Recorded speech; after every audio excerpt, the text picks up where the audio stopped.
Okay, folks, it's been a while since I've done one. As you can see, I've had some surgery and stayed away from blogging and video blogging for a while, but we've got to make some facts known here. This is a perfect example. I had to use Medicaid. 53 years old, worked every day of my life. I had to get an Ohio Medicaid to have surgery on my neck because I couldn't afford insurance under Obamacare for me and my wife. Me 53, her 47. They wanted $686 a month with a $24,000 deductible between the two of us a year. No way of paying it. It's almost put my small business out of business because I was closed for 2 days with nobody to run my store. And this just shows you what he's doing. Now he's talking about trying to run for a third term. It's a crock of baloney. It is time, absolutely time, for a constitutional convention with the majority of the states taking away his line item veto stuff, his executive order privileges, the way he uses them, a balanced budget that must be balanced before a dollar of it is spent. That's the only way we're going to get liberals in order. Now, it sounds like a fantasy world, but it can be done. We can do this. And if we don't do this, it's going to be a revolution. I'm talking guns and shooting in the street. I see it every day. In my town alone, 2 years ago, I was the only one carrying a gun openly where everybody could see. Now there's over 100 people doing it. There's over 14,000 gun permits in the county, just under 50,000, and rising every single day. It's coming to it, and we have to stop. We cannot keep feeding those that don't want to do a damn thing. You see every day on the internet. I see yesterday, a woman with 9 kids. Obama pays her gas and her mortgage. The society's supposed to pay for her. Society ain't supposed to pay nothing for her. She's supposed to pay for herself. This is not a country of giving. This is a country of earning. And if we have to kill a few thousand people to do it, we're going to have to. Because that's what the first revolution was. They made us a country of giving. We were giving everything to the king. Now we're giving everything to a dictator so that he can give it to people that will keep him in power as a dictator. Not to mention that he's kissing Muslim ass everywhere, bringing Muslim law to the United States. Just in the last week, I've read 4 incidents of Muslim men that have killed people or mutilated wives, daughters, and stuff in America that are not going to jail. Or they're getting slap on the wrist offenses where if it was an American that did it, they'd be in jail for the rest of their damn life. That isn't right. We've got to stop, people. It just isn't making no sense. Stop and look at what it was. Yes, we had racism, we had bigotry, we had unfair classes, 50s, 60s, 70s, 80s, and 90s in this country. But what we've got now is pure out socialism that is bringing everybody down. Everybody. No one has what they had. And yes, all you welfare people think you got it good now because you're getting more stuff. What happens when the money runs out? Read Atlas Shrugged, for the love of God. The book makes more sense every day than what you know. There is no unlimited amount of funds. Rich people are leaving America, giving up their citizenship and taking their money, which means the government has no more access to it. Billionaires are investing money overseas just to keep it out of the IRS and Obama's hands. And other countries are letting them do it. They're welcoming them. Now, Russia, growing up, Russia was the enemy. Russia was communism. Russia was evil. When I went in the military, it was Russia that we were afraid of. Nuclear war, everything else. Russia is looking like the place to live. Vladimir Putin is not a bad guy. He has his head in the right place. He's worried about his country and his people only and not the rest of the damn world like Obama's doing. That's what makes it good. Business is thriving in Russia now. You should see the pictures you see from Russia of the people happy and dancing in the streets. Now, Vladimir Putin was pointing out girls taking sexy selfies in the Kremlin's front lot. He said he didn't want to end that. He didn't want to bring back communism. I mean, look at China. China is communism. But the Chinese Communist government has found out they need to control the money and the power, but let the people have everything else. That's why there's billionaires in China now. That's why there's millionaires in China. That's why all these American businesses are going over there. Communism over there found out if we keep control of the higher end of it and let them alone at the lower end, they will make us money. Obama is trying to micromanage the American economy, the American Constitution, the Bill of Rights, everything else to make it fit what he wants to take it down a road. That's not the road our government and founding fathers intended it to be on. I mean, it's just so obvious. I know this video is going to be a little bit of just a rant about different things. I'll get back to the topics like I was before, and I'm going to try to start doing one every week again. But I sat back for a year, not doing anything and watching. And it's getting to the point where it was comical. It made me cry. It scared me. And now I'm just dumbfounded. It is just totally unbelievable. You look at Detroit. Muslims up there trying to bring Sharia law and getting Christians arrested for just protesting. A Muslim can stand outside, call names, throw stuff at people, yell, rant and rave, come up and knock the Bible out of people's hands, everything else, and it's his freedom. A Christian stands outside the group and talks about Christ, and he's arrested for violating their rights. That's a two-faced standard. If you want equal rights means for everybody. That means if you're black, white, green, yellow, pink, or orange, you commit a crime, you get the same penalty. There's no privileges because my great-great-great-granddaddy was a slave, or my great-great-granddaddy came over here with nothing and was forced to do stuff. It's bullshit. You've grown up here. Your dad grew up here. Your grandfather grew up here. It's time for you to make your world. I read on the internet yesterday that blacks are now wanting reparation like we gave American Indians for slavery. No. There isn't a living person on the planet now, period, in America, that was a slave or had a known parent that was living that was a slave. Even a grandparent, most of them did not have slaves. So no reparations. Come on, get over it. Make a life. You got the college up in Detroit wanting to say, black only, no whites. Well, you know, if we tried that the other way around, it would be racism out the max, the college would be shut down, the government would come in. You have to understand, if you're going to say no whites, then we have a right to say no blacks. End of story. If you have a right to say no Christianity, we have a right to say no Quran, no Muslims. End of story. If you atheists want to have no God whatsoever, well, that one right there is a touchy one, because despite what you think, this country was founded on Judeo-Christian beliefs is what it was. All of our laws are based on it. If you don't want God in it, then you don't got to pay attention. But you do not have the right to tell us we can't have God. Whether it's God, whether it's Allah, whether it's Buddha, whatever, we have that right in America to have that in our lives. Whether we're at the mall, whether we're at work, anything else, we have that right. As long as we don't push it on you. You know, atheists are starting to get on my nerves too, wanting everything to go away. A satanic monument they want in Oklahoma? Come on. That ain't nothing but for, you know, wow, get you type of stuff. A cross on a building is not going to hurt nobody. I mean, look at it this way, people. You don't have to believe in it, but wouldn't it be nice that maybe, just maybe, if we're right and you're wrong, you at least had an open, you know, view of it when you die? Because then you're going to have a lot of explaining to do. And if you're right and we're wrong, we've lost nothing. Absolutely nothing. But our time. When we're gone, there's nothing to worry about. So what is the argument? I know part of the problem is a few people out there don't want to believe there's anything more powerful than they are. Well, I hate to tell you, there's always something or someone more powerful than you, no matter who you are. You know, there's people that don't want to live up to their obligations. Is why they don't want there to be a God. You make decisions. You're going to have to live up to them. If you walk away from your kids, if you walk away from a spouse, if you walk away from debts, everything else, they're not going to go away. I got kids. I got one daughter that don't talk to me because of a divorce and a bad situation. But I know eventually she will see the light. I've got 3 kids of my own, 2 stepkids, 3 grandkids. I love to death. I'd do anything for them.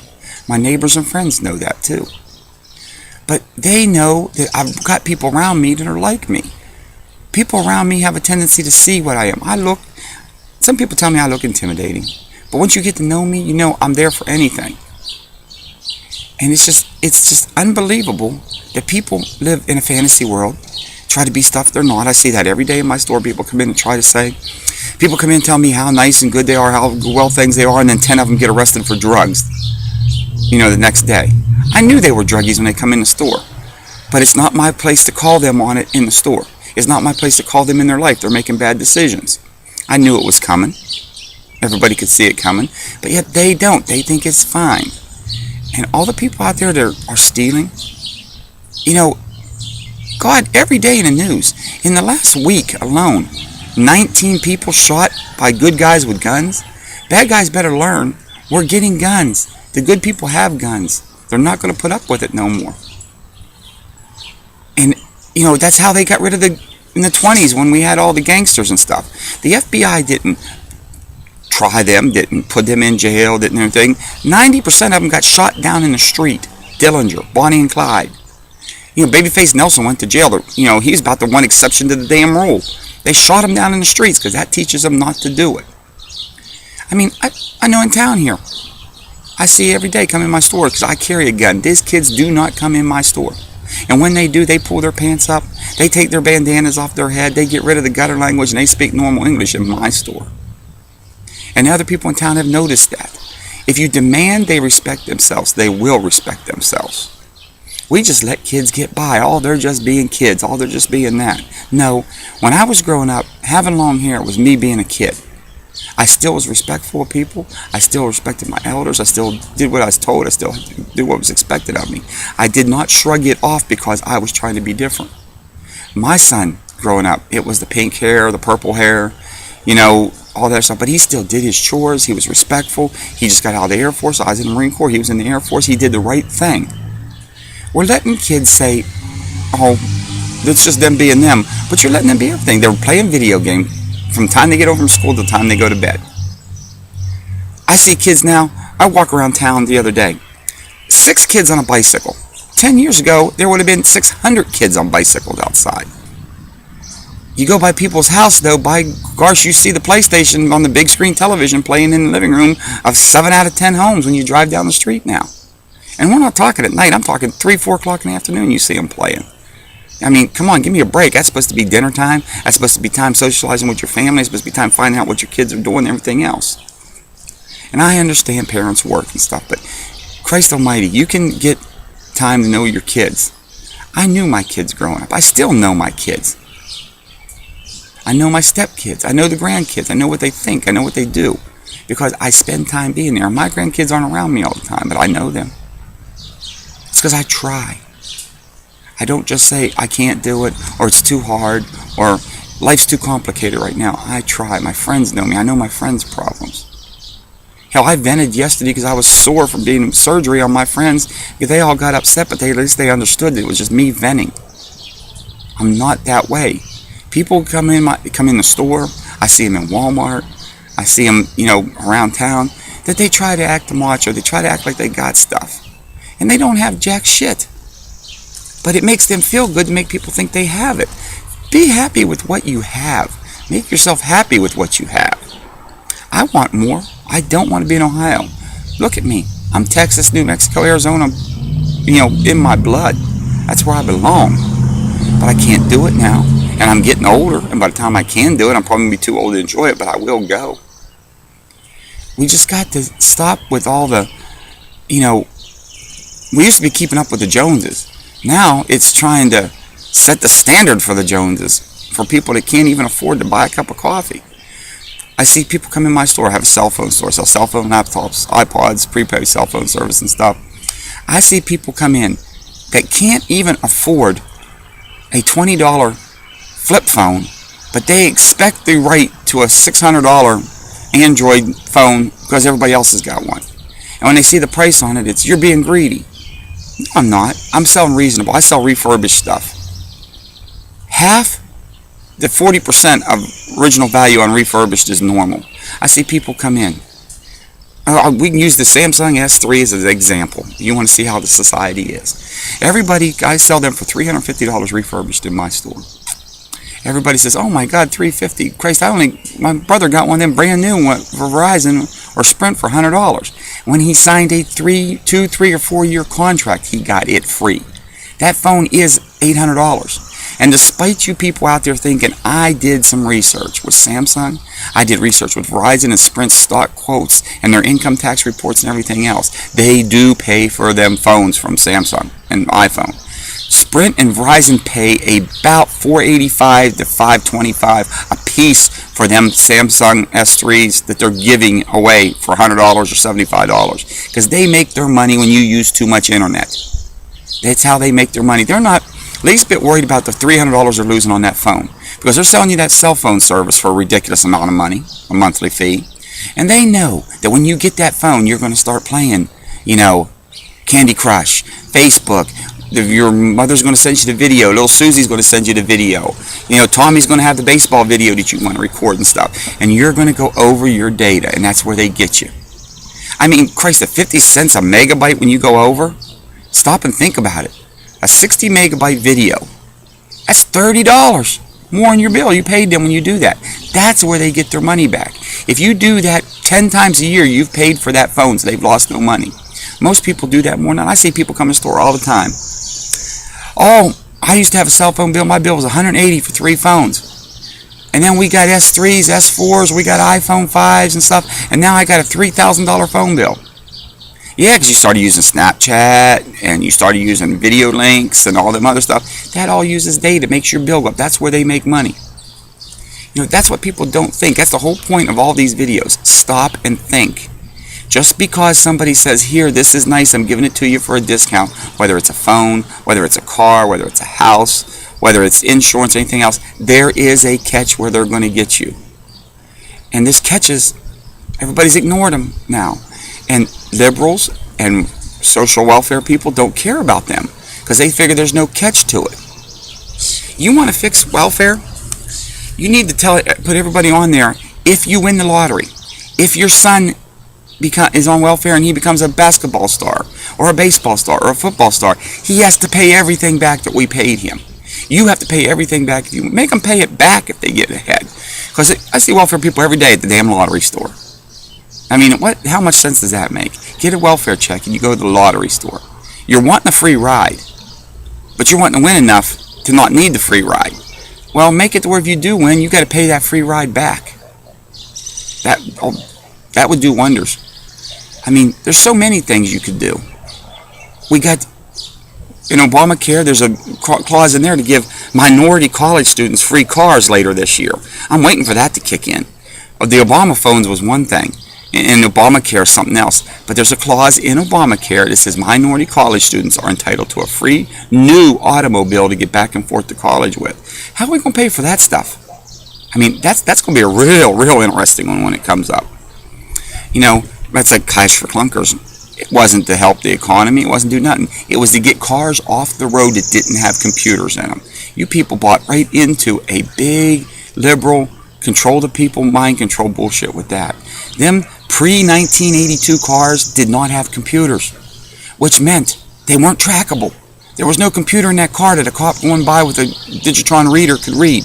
There was no computer in that car that a cop going by with an electronic field magnifier could shut your car down with. That car ran no matter what, and they wanted them off the road.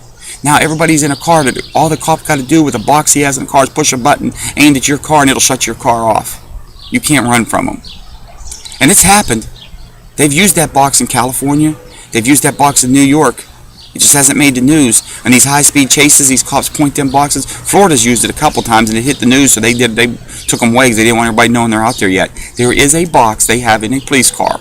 And sometimes it's mounted in the grill, sometimes it's a handheld thing that he can point at your new computerized car, push a button, and it jams the computer in your car and your car just shuts off. Now, if you stop and think about it, high-speed chase, that might be a good thing. But what about the cop, just like yesterday I seen, cop pulls an 18-year-old girl over for speeding 22 miles over the speed limit. Comes up to the car and pulls his gun on the girl.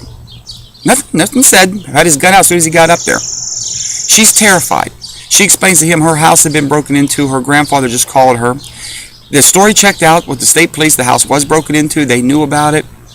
He gets her in the car. On audio, you hear him say, how'd you like having a gun pointed to you? That teach you anything? You guy don't run the world. This cop says he did it because a buddy of his was shot and killed a couple weeks before that in a stop. Well, you know, as an officer, that's a chance you have to take. That's a field you went into. You cannot be self-protected on everything you do. You chose that profession, so you have to take the benefits and the drawbacks with it. There is a chance you could die.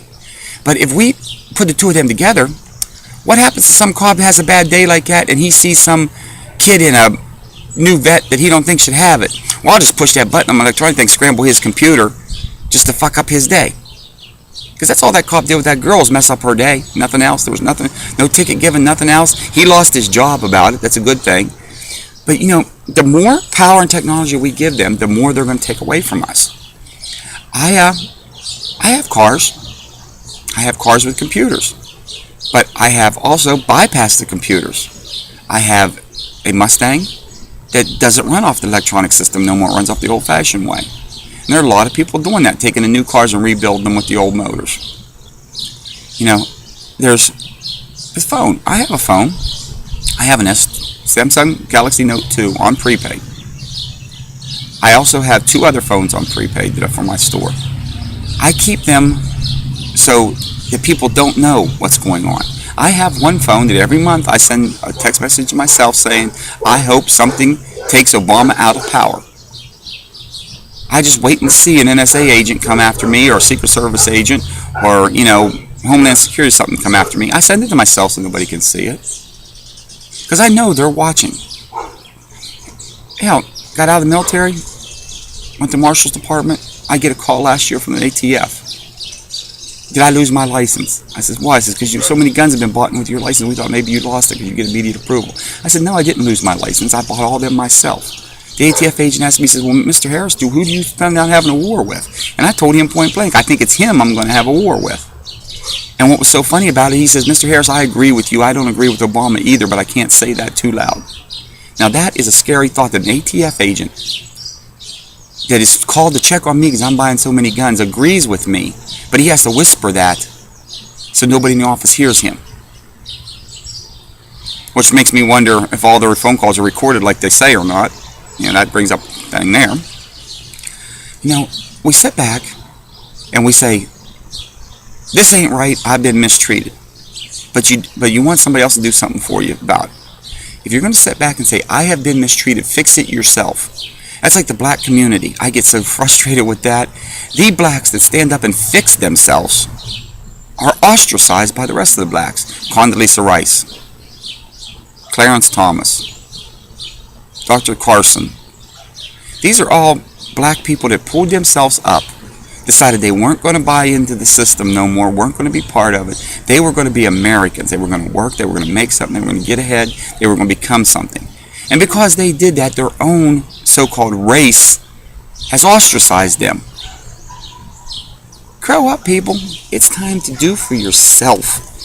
I mean, I watch every day. I see blacks, I see whites, I see Mexicans, you know, not too many Asians, really. Most of them get their shit together. That's amazing, though, if you stop and think about it. But they come in the store. Everything's wrong. This is wrong. And I get a kick out of the white people to come in my store that absolutely have done something to their phone, broken it, but they want to say it's not their fault. Me fix it for them. Please help me. I ain't got no money. Fix my stuff. You know, I get a kick out of them. They come in the store. Phone ain't working. It ain't worked since I got it. Well, why didn't you tell me that 6 months ago when you bought it? Oh, well, it wasn't too bad. I says, well, you know, I can't just give you another phone. Why don't you let me take a look at it? Fine. I open up. I take a look at the phone.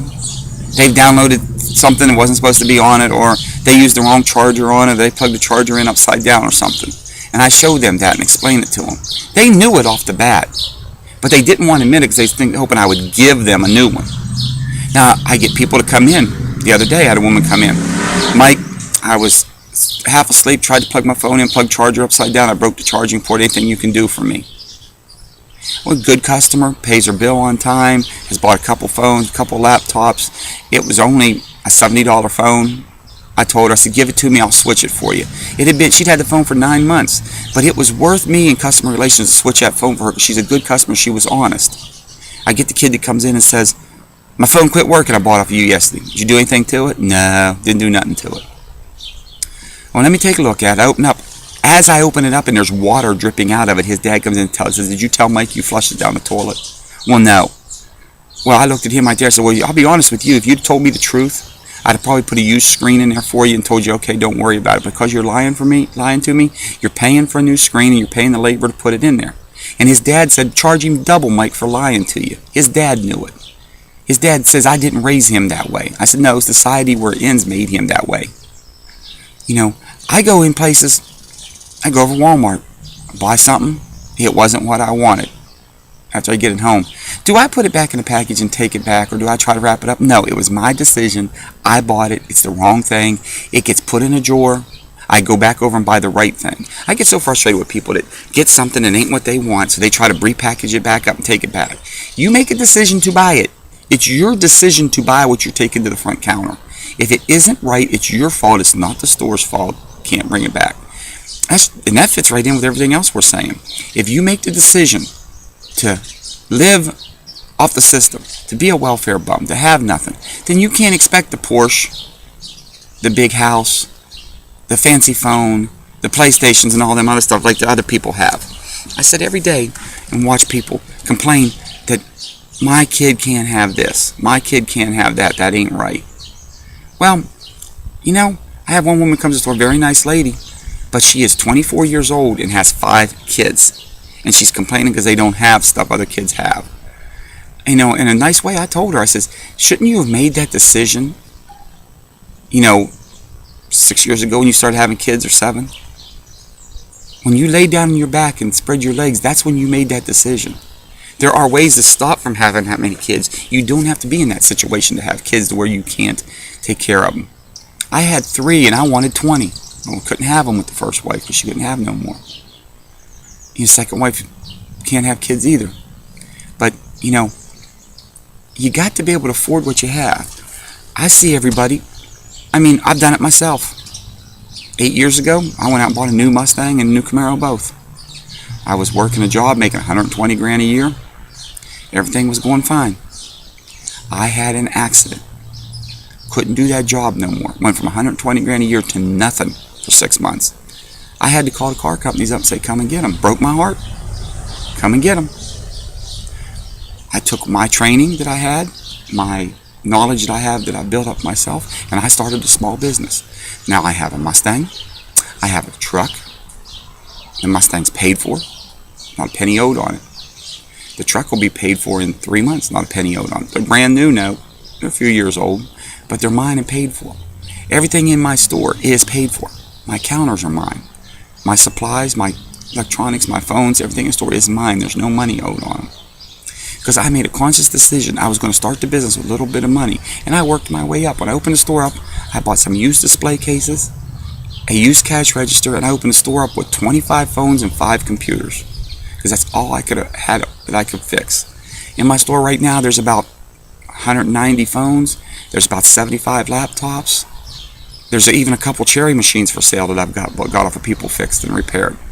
I have over 4,000 parts phones in parts stores that I've gotten. If you stop and work yourself up, you'll be. Right now, this accident's put me in a money situation. I'm low on money, so I got to figure out what to do. You know, so it's just stop and think before you jump. That's all I'm telling you. That's what all this is. I was jumping. I was making big money, so I jumped into stuff. When I lost the money, I had to stop and think. So now I go slow. You know, I take my kids, family to the amusement park once a year. I gamble some. I go to the casino. I can't right now. You know, accident here. But I don't whine and cry. I mean, my accident's an example. Just on Wednesday of this week, I had 2 vertebrae replaced in my neck. I had 4 plates put in my neck and 4 steel pins put in my neck to go along with metal I have all through my body. 53 years old. In 2 days, I'm up doing videos now. I'm back at it. The reason I'm doing videos is I got time now because I've had to slow down from being hurt. You know, in general, everybody in the world wants more than what they have, which is the right thing to be. That's what God put us here for, to get ahead and want to prosper. The problem we have is 80% of them now want somebody else to do that for them. I would love to have, you know, an F4 Ferrari sitting here. I would love to have, you know, a mansion with 16 bedrooms and a swimming pool and, you know, pool table and everything else. Do I need it? Nope. Is that what it is? Nope. It's just the way it is. So get over it. That's the best I can say now. Just stop and think about all of it, okay? What? Oh,